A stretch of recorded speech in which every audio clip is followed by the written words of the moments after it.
అయిపోయింది. ఇంకా ఇక జరగదు, అది కాని విషయం. ఇక దాంతో పాటుగా మరొక అంశం, మంత్రి పదవి కోసం మచ్చిక వ్యూహం. పార్టీలోని కీలక నేతలకు దగ్గరయ్యేందుకు ఎమ్మెల్యే రాజగోపాల్ రెడ్డి ప్రణాళిక. ఉత్తమ్ గుత్తా పీసీసీలకు దగ్గరయ్యే ప్రయత్నాలు. కార్యక్రమాలకు ఆహ్వానిస్తున్న మునుగోడు ఎమ్మెల్యే. పొగడ్తలతో ముంచెత్తున్న రాజగోపాల్ రెడ్డి. మినిస్టర్ పోస్టు కోసం కోమటిరెడ్డి కొత్త ఎత్తుగడలు.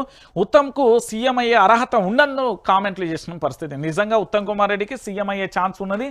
మేబీ సీఎం అయినా కూడా ఆశ్చర్యపోవాల్సిన అవసరం లేదు. ఎందుకంటే ఉత్తమ్ కుమార్ రెడ్డి వ్యక్తిత్వం కానీ, ఉత్తమ్ కుమార్ రెడ్డి మాట్లాడే తీరు కానీ, ఉత్తమ్ కుమార్ రెడ్డికి సంబంధించి అంటే కాంగ్రెస్ పార్టీలో ఉన్న వ్యక్తులలో జానారెడ్డి, ఉత్తమ్ కుమార్ రెడ్డి గారు చాలా అద్భుతమైన పాత్ర పోషిస్తారు. దాంట్లో ఉత్తమ్ కుమార్ రెడ్డి గారు పూర్తి స్థాయిలో ఉత్తమ్ కుమార్ రెడ్డి గారు తదాస్తు అన్నారు అంటే తదాస్తు అయిపోతుంది కదా.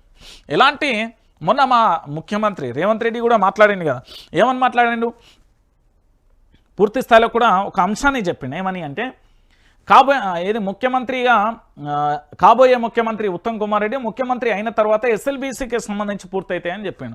సో అందరూ నోటి వస్తుంది కాబట్టి తదాస్తు దేతో ఏమైనా తదాస్తు అంటే ఉత్తమ్ కుమార్ రెడ్డి సీఎం అయినా ఆశ్చర్యం లేదనేది ప్రధానంగా జరుగుతుంది. మంత్రి పదవి కోసం రాజగోపాల్ రెడ్డి అనే వ్యక్తి ఎన్ని పాటలు పడాలనో అన్ని పాటలు పడతాను. ఇది అయితే వాస్తవమైన విషయం. గుత్తా కానీ, ఇటు ఉత్తమ్ని కానీ, పీసీసీ కానీ మొత్తం ఒకప్పుడు ఎవరిని లెక్క చేయని వ్యక్తులను ఆ ఒక పదవి కోసం ఎంతలా అంటే ఎంత దారుణంగా కూడా వ్యక్తి. నేను చాలా మట్టుకి రాజకీయ నాయకులను చూస్తూ ఉంటాం కదా, మనం రెగ్యులర్గా చూస్తున్నప్పుడు చాలా రకాల వాదనలు వినబడతాయి, చాలా రకాల పంచాయతీలు విన. నేను అవన్నీ చూసిన తరుణంలో నాకు అనిపించింది ఏంటంటే ఆశ్చర్యం అనిపించింది. కానీ ఇక్కడ విషయం ఏంటంటే ఒక పదవి కోసం ఒక వ్యక్తి ఇంతలా దిగజారుతాడా అన్నట్టుగా మారిపోయాను. దిగజారుడు అంటే అన్నింటినీ తగ్గించుకుంటున్నాడు. ఆ దిగజారుడు కదా, ఈ దిగజారుడు ఏంటంటే ఈగోను, కోపాన్ని, ఆవేశాన్ని అన్నింటినీ కట్టడి చేసుకొని అందరూ నా వాళ్ళే అనుకుంటున్నారు. ఇంతకుముందుకు కాంగ్రెస్ పార్టీలో కొంతమంది ఎమ్మెల్యేలు ఉండే, వాళ్ళ మినిస్టర్స్ ఉండే, వాళ్ళ మంత్రి పదవి కాకముందుకు ఈవెన్ వాళ్ళ కారు డ్రైవరు, వాళ్ళ ఇంట్లో పనిచేసేటోళ్ళు, దాంతోపాటుగా ఎవరు కలిసిన వాళ్ళ ఇంట్లోకి సంబంధించి పాపం పేద మధ్యతరగతి కుటుంబాలు ఏదో ఒక పని చేసుకొని బతుకుతారు కదా, వాచ్మెన్తో సహా.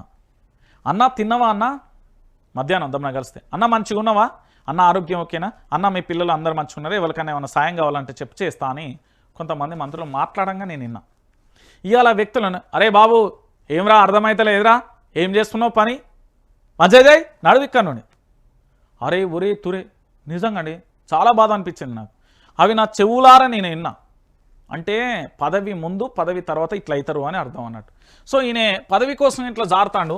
మరి నెక్స్ట్ ఏమవుతాడు అనేది మనం కూడా వేచి చూడాలి. ఎందుకంటే తర్వాత జరగబోయే పరిస్థితులు ఎట్లుంటాయి, ఏం కథ అనేది మనం కూడా వేచి చూడాల్సిన పరిస్థితి కనబడుతుంది.